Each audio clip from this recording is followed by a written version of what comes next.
ராதே கிருஷ்ணா. மகோன்னதமான பண்டரிபுரம், ஆச்சரியமான சந்திரபாகா நதி. பாண்டரங்கன் நல்ல ஓடக்காரன், நிச்சயமாக நம்மளை எல்லாம் கரை சேர்த்துருவான் அப்படின்னு தான் அபங்கத்தில் சொல்லுவார்கள். சந்திரபாகாவில் இப்படி ஓடத்தில் போகிறதே ஒரு தனி சுகம். ஏன்னா கோமாயி அப்படின்ற ஒரு பக்தைக்காக பாண்டரங்கன் ஒரு ஆஷாட சுக்ல ஏகாதசி சமயத்தில் ஓடக்காரனாக வந்தே அவளை அந்த கரையிலிருந்து பண்டரிபுரத்தினுடைய இந்த கரைக்கு கொண்டு வந்து விட்டான் அப்படின்னு பக்த விஜயத்தில் காண கிடைக்கிறது.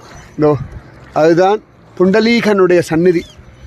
எந்த புண்டலீகனுக்காக துவாரகாதீசன் வந்து அவன் கொடுத்த செங்கல் மேலே இன்றைக்கும் பண்டரிபுரத்தில் நிற்கிறானோ அந்த மகோன்னதமான புண்டலீகனுடைய சந்நிதி இதுதான்.